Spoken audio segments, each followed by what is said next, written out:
Olá pessoal, o próximo operador que a gente vai falar é o operador de index spool. E esse operador é interessante porque ele tem um comportamento similar ao spool, como todos os outros, é uma área temporária, mas ele tem um comportamento um pouco diferente em relação à sua área temporária, que é o que a gente chama lá de cache spool. Então, a grande diferença é, vamos lá, vamos ver vamos fazer a demonstração para não perder o segredo. Olha lá, eu vou criar de novo a mesma tabela, né, o mesmo cenário que a gente acabou de ver. Então é uma tabelinha lá com as quatro linhas, né? Então vamos lá, com os quatro pedidos, para a gente consultar. Então aqui estão os quatro pedidos na ordem em que estava antes, né? E aí, o que eu vou fazer?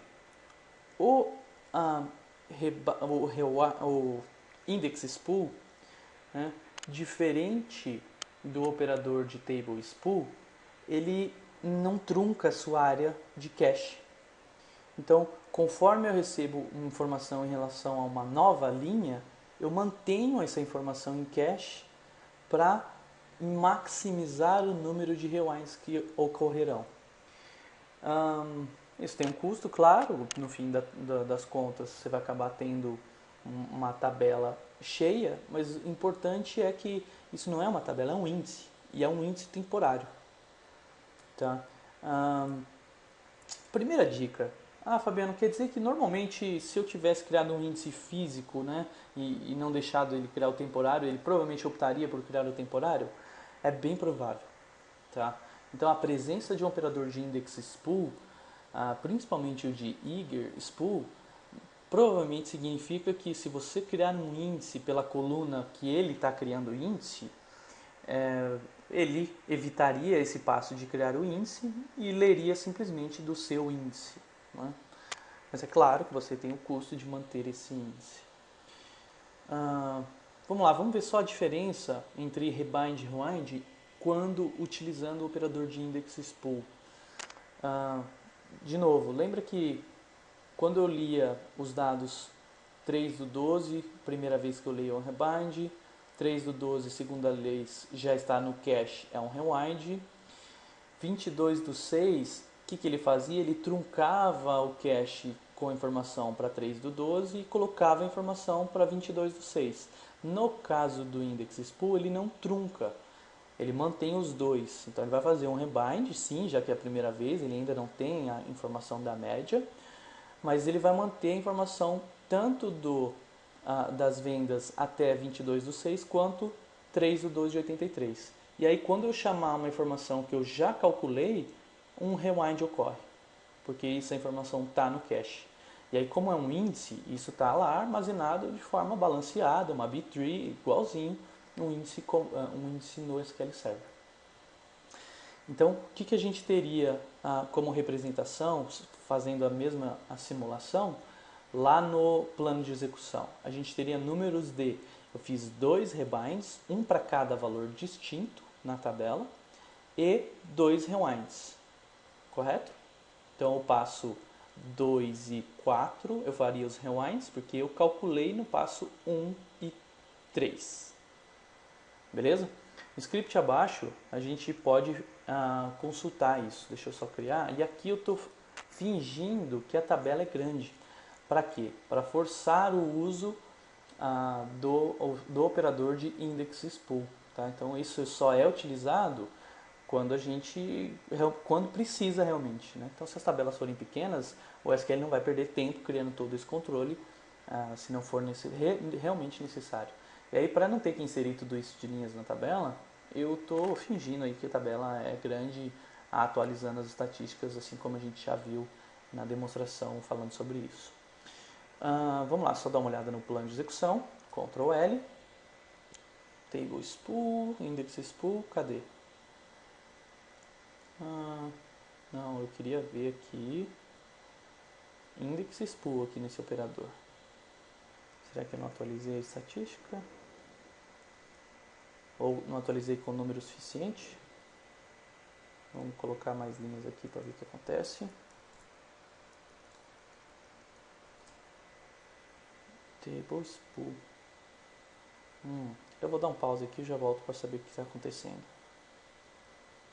Cadê o pause? Muito bem, pessoal. Eu tinha atualizado, na verdade, com muitas linhas aqui, por isso que não estava gerando com o index spool. Eu coloquei um pouco menos para ele gerar com o index spool. Então lembre-se, como o index spool mantém tudo em cache, potencialmente uma tabela com aquele número de linhas ficaria muito grande essa área temporária, né? Então o custo seria muito alto. Isso aqui, assim, quando que é alto, quando que não é, qual que é o custo, quando que vale a pena, quantas linhas vale a pena, quantas não vale, isso depende muito. Depende de quanto de memória você tem, depende de custo dessas operações de I/O, quantas páginas, não dá para saber. Tá? Isso é interno, são algoritmos, é o otimizador que decide quanto que é, qual é o custo, o que vale a pena usar uma operação de index spool ou de table spool. Né? Mas tudo bem. O que a gente queria é visualizar o index spool. E aí, tá aqui o index spool. E aí, o que a gente tem aqui? Bom, eu estou lendo, deixa eu abrir o zoom aqui, eu estou lendo as consultas, calculando a média, não, a soma e a conta, e depois eu faço a divisão aqui para calcular a média, e guardando essa informação aqui no index spool. E aí, se eu parar o mouse aqui em cima, ó, ele me fala que ele está fazendo o quê? Ele está fazendo um seek por order date. Então, ele está criando um índice por order date com include do resultado do compute scalar, que é o cálculo da média. Beleza? Então, o que ele tem? Por data, qual é a média até esse momento, até esta data. É exatamente o que a gente precisa, né, aqui na consulta. E aí vou só rodar a consulta para a gente confirmar o número de rebind e rewind, né? Como eu disse que no index spool ele mantém o cache se os números batem. Então se eu rodar isso aqui, o que a gente tem? A gente continua com 3 rebinds e 1 rewind apenas. E eu havia dito que seriam 2 rebinds apenas, um para cada valor distinto que existe, e 2 rewinds. E por que não bateu? E aí é interessante, não bateu porque está errado no SQL. Tá? O Craig Friedman, lá no livro que eu mencionei agora há pouco, ele disse o porquê. É que internamente está sim acontecendo uma operação de rewind, mas o plano de execução aqui no SQL ele não conta isso. Tá? Ele não considera isso. Isso o que? Essa diferença entre o table spool e o index spool. Então ele trata o index spool como se fosse um table spool, que o que? Zera o cache. Como o index spool não zera, o que pode acontecer? Query Plan Statistics may over-report o número de rebinds numa operação de index spool. Então ele está reportando mais do que o que realmente aconteceu de rebinds nesse index spool. Então só para vocês não ficarem malucos, é por isso que não bate, mas ele mantém o cache sim, de todos os valores distintos calculados.